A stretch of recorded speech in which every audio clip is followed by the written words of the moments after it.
Bismillahirrahmanirrahim. Assalamualaikum warahmatullahi wabarakatuh. Alhamdulillahil barrir rahim, al-wasi'il alim, ar-rahmanir rahim. Wassalatu wassalamu ala asrafil anbiya wal mursalin, nabiyina Muhammadin sallallahu alaihi wasallam wa ala alihi wa sahbihi ajma'in, amma ba'd. Segala puji milik Allah, salawat bertangkaikan salam teruntuk baginda Rasulullah Muhammad sallallahu alaihi wasallam. Allahumma sholli wa sallim wa zid wa an'im wa barik alaih. Teman-teman yang dimuliakan Allah, kaum muslimin dimanapun berada, kita senantiasa meminta pertolongan kepada Allah Azza wa Jal. Mudah-mudahan Allah memberkahi ilmu yang hendak kita pelajari ini menjadi ilmu yang mudah untuk kita amalkan dalam kehidupan sehari-hari. Semoga kita senantiasa diizinkan istiqomah sampai kita diwafatkan husnul khatimah. Allahumma inna nas'aluka ilman nafi'a wa rizqan thayyiba wa amalan mutaqabbala. Allahumma inna na'udzubika min ilmin la yanfa' wa min qalbin la yakhsha' wa min nafsin la tasba' wa min du'a la yustajabulah. Rabbi zidna ilma warzuqna fahma. Rabbi israh li sadri wa yassir li amri wahlul 'uqdatan min lisani yafqahu qawli. Baik teman-teman yang dimuliakan Allah, kita melanjutkan bahasan kita ya, kitab Mahkota Pengantin, Pustaka At-Tazkiyah karya Syekh Majdi bin Mansur bin Sayyid Asyuri, sudah sampai pada halaman yang ke-8. Kita akan membahas kurang lebih sekitar 2 halaman insya Allah, bila Allah mengizinkan. Bila Allah mengizinkan. Di antara bahasan yang disampaikan oleh penulis di dalam kitab beliau Mahkota Pengantin ini, halaman ke-8-nya beliau nukilkan Quran surah An-Nahl ayat 72. Ayatnya berbunyi, A'udzubillahi minasyaitonirrajim, Bismillahirrahmanirrahim. Wallahu ja'ala lakum min anfusikum azwajan wa ja'ala lakum min azwajikum banina wa hafadatan wa razaqakum minat thayyibat. Al-ayah. Ayat ini menyampaikan tentang firman Allah yang artinya, dan Allah menjadikan bagimu pasangan, suami atau istri, dari jenis kita sendiri. Maknanya sesama manusia. Kemarin sudah sedikit kita bahas tentang seorang manusia menikah dengan manusia. Tentu di sini yang dimaksudkan sejenis tadi ya tadi, manusia menikah dengan manusia. Bukan manusia menikahi hewan, bukan juga manusia menikahi boneka, bukan juga manusia menikahi robot, atau manusia menikah dengan jin, atau manusia menikah dengan benda. Enggak, tapi manusia menikah dengan manusia. Tentu laki-laki dengan perempuan, atau sebaliknya perempuan dengan laki-laki, bukan sesama jenis. Baik teman-teman, kembali ke ayat kita. Dan Allah menjadikan anak dan cucu, banin, keturunan-keturunan yang banyak ya, anak-anak yang banyak ya.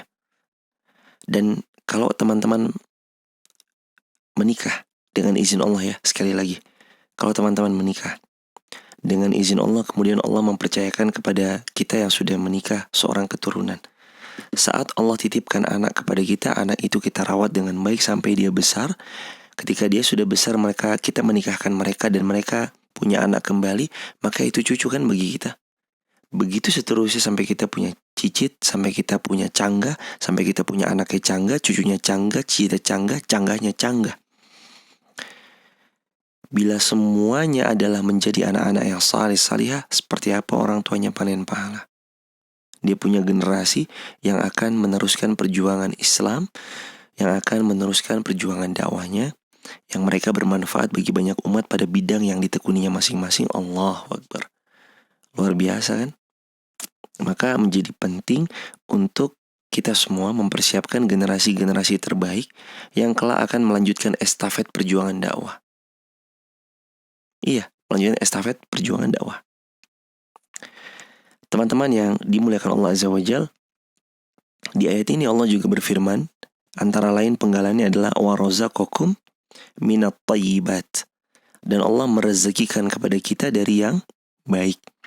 Perkataan Al-Hafiz Ibnu Katsir dalam kitab Tafsir Al-Quranul Azim karya beliau Maksud dari Allah memberikan rezeki dari harta yang baik di sini adalah berupa makanan-makanan yang baik, minuman-minuman yang baik. Maka hendaklah para orang tua memperhatikan bagaimana anaknya mengkonsumsi makanan, putra-putrinya mengkonsumsi minuman. Jangan sampai mereka mengkonsumsi dari makanan-makanan yang Allah haramkan atau minuman-minuman yang Allah haramkan. Atau zatnya itu halal tapi ternyata kita mendatangkannya dengan cara yang tidak halal. Karena sebagai orang tuanya kita korupsi. Karena sebagai orang tuanya kita menipu, berbuat culas, mengambil hak orang lain. Sehingga harta itu kita datangkan kepada mereka yang sejatinya itu harta haram. Dan sekali lagi Nabi yang mulia bersabda, daging yang tumbuh dari harta yang haram, fannaru aula bih, maka api neraka lebih berhak atasnya.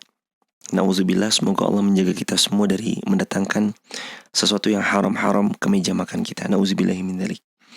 Maka mulailah bagi para ayah mencari rezeki yang halal. Mulailah bagi seorang bapak, kepala rumah tangga, maka dia memastikan bahwa makanan yang dimakan oleh putra-putrinya adalah makanan yang halal. Lebih dari itu adalah makanan yang atas izin Allah bergizi, higienis, menyehatkan, serta membuat beliau lebih dekat kepada Allah Azza wa Jalla. Jadi setelah makan, terkumpul energi, tenaga, kuat, maka beliau bisa beribadah kepada Allah Azza wa Jalla. Itu indah luar biasa, karena kita mendapat nikmat dari Allah, kemudian kita kembalikan nikmat itu kepada Allah dengan cara beribadah. Salah satu part bersyukur itu kan bisa diwujudkan juga dengan beribadah kepada Allah Azza wa Jalla dengan seikhlas-ikhlasnya, dengan sebaik-baiknya. Oke teman-teman yang dimuliakan Allah, selanjutnya masih di halaman yang ke-8 dalam kitab ini, Rasulullah SAW beliau menyampaikan kepada para anak-anak muda dalam hadis riwayat Al-Bukhari dan Muslim. Maka ini menjadi perhatian untuk kita bersama, sabda Nabi yang mulia yang sebentar lagi akan kita simak bersama.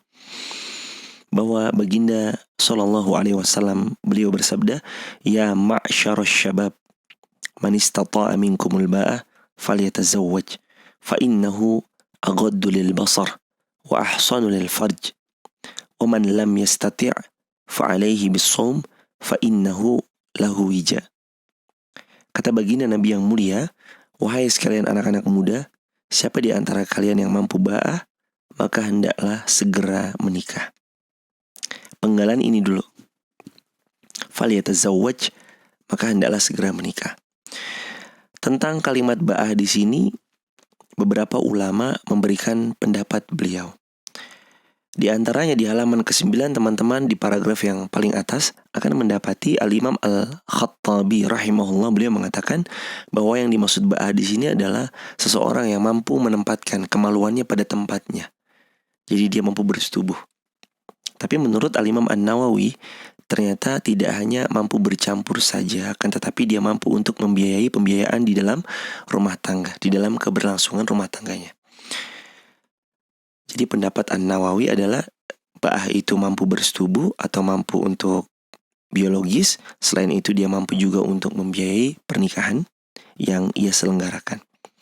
Juga membiayai kehidupan rumah tangga sesudahnya, memberikan nafkah dan seterusnya. Hal ini juga selaras ar-rijalu qawwamuna 'ala nisa bima faddalallahu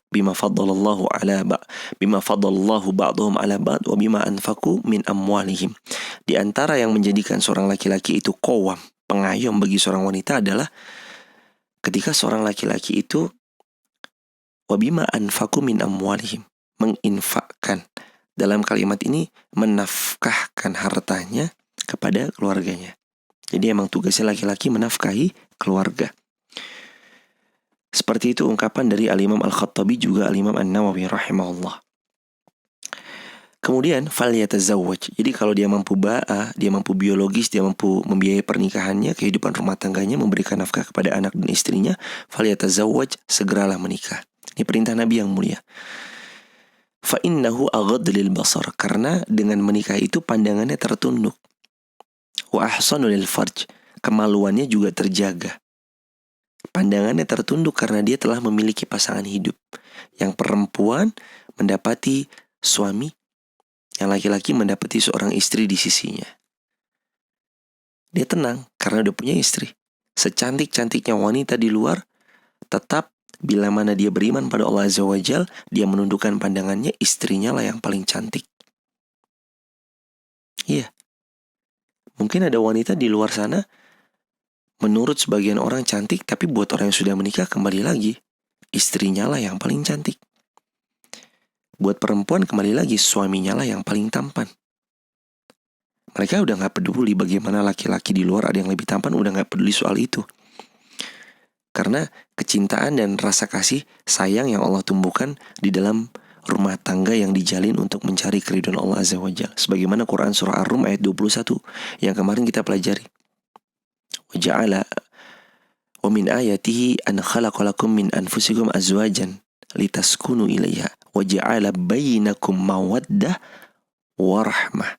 Allah ciptakan kepada mereka yang menjalin hubungan cinta karena mencari ridhonya Allah, mengambil jalur pernikahan, maka Allah munculkan sakinah, mawaddah, warahmah. Sakinah itu tentram, tenang. Mawaddah itu rasa kasih. Rahmah itu sayang.